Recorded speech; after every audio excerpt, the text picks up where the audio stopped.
इथे बोंबील आपण साफ केलेले आहेत, धुतलेले आहेत. एका बोंबीलचे 2 पीस केलेत आणि इथे हातावर असं थोडंसं प्रेस करून आपण बोंबील घेणार आहोत आणि नंतर मग त्याला लिंबू मीठ चोळून थोडा वेळ ठेवूयात. आपण बोंबील स्वच्छ धुवून एका बोंबीलच्या 2 पार्ट केलेले आहेत आणि मधून त्याला चिरले आणि अशा प्रकारे कट केले. एका बोंबीलचे 2 पार्ट केले आणि त्याला चांगलं हाताने प्रेस करून त्यातलं एक्स्ट्रा काही पाणी होतं ते काढलेलं आहे.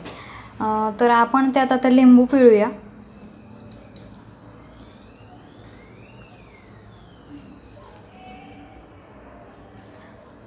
लिंबू पिळले.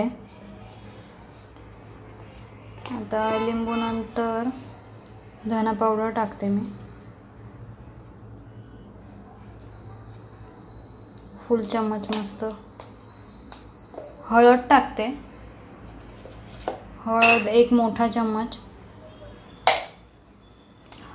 मिरची पावडर टाकूया. ॲक्च्युली मिरची पावडरमध्ये गरम मसालाही ॲड आहे, घरची मिरची पावडर आहे, त्यामुळे आपण गरम मसाला नाही टाकणार आहे काही. मिरची पावडरच टाकूया.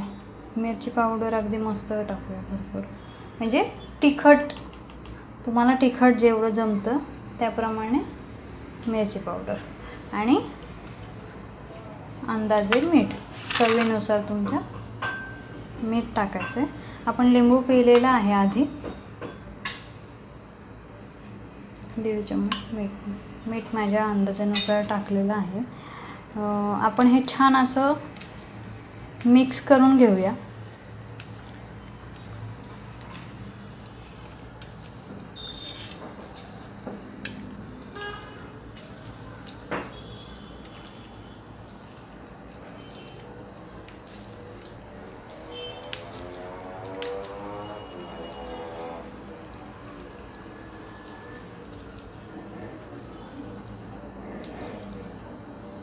आलं लसूण थोडंसं आपण जाडं मोठं चेचून घेऊया आणि मच्छीमध्ये मिक्स करूया.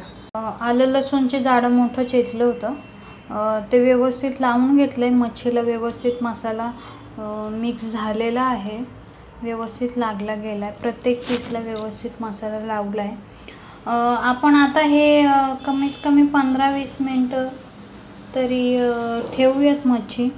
थोडासा मसाला व्यवस्थित त्यात मोरेपर्यंत ही मच्छी अशी व्यवस्थित अशी खोलून मसाला लावून घेतला आपण. तर आता थोडा वेळ ठेवूया मच्छी आणि मग तळायला घेऊया आपण, फ्राय करू छान.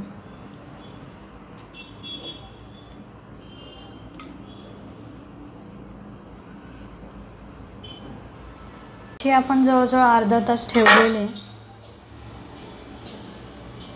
मसाला छान लागलेला आहे. आपण रव्यामध्ये मिक्स करून म्हणजे मच्छीला रवा लावून फ्राय करणार आहे. तेल इथे तापलेलं आहे. मच्छीला असा रवा लावून घेऊया छानपैकी पूर्ण असा आणि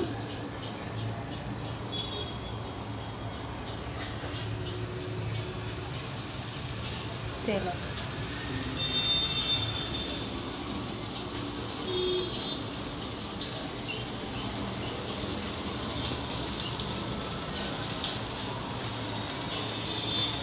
बारीक आचेवर गॅस आहे. स्लो गॅसवरच आपण फ्राय करणार आहे, म्हणजे ती मच्छी व्यवस्थित कुरकुरीत होईल. रवा असा व्यवस्थित लावून घ्यायचा आहे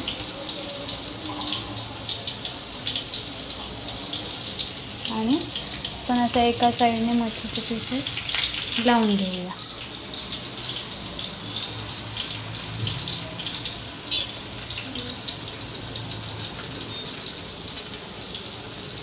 सेम अशा पद्धतीने कोळंबी फ्राय पण केली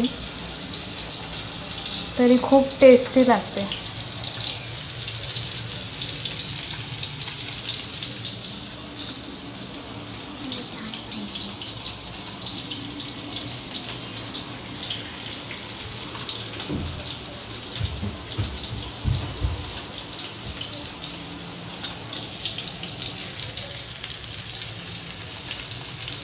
आपण असे सर्व मच्छी आता फ्राय करायला टाकू. मच्छीचे पीस व्यवस्थित तव्यामध्ये दाबले, तेल टाकावं लागणार आहे थोडं आणि अगदीच मंद आचेवर आपण व्यवस्थित फ्राय करून घेणार आहोत. म्हणजे मच्छीचे पीसेस खालून व्यवस्थित कुरकुरीत होतील रव्यामुळे. व्यवस्थित गोल्डन कलर आलेला आहे, खालून पण ती व्यवस्थित फ्राय झाल्यासारखी वाटते.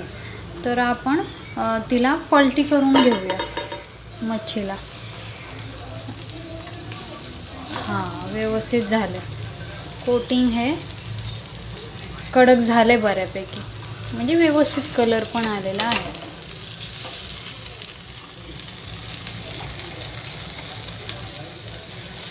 व्यवस्थित शेकली गेली आहे, छान गोल्डन कलर आलेला आहे.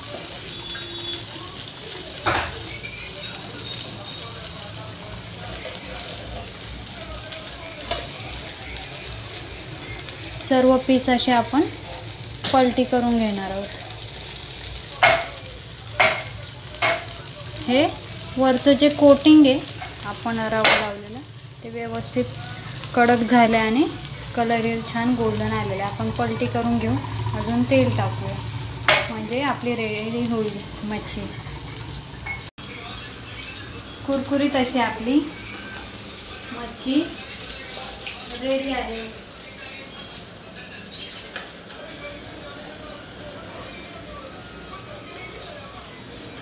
छान मंद आचेवर तळल्यामुळे असे छान कुरकुरीत पीस झालेले आहे.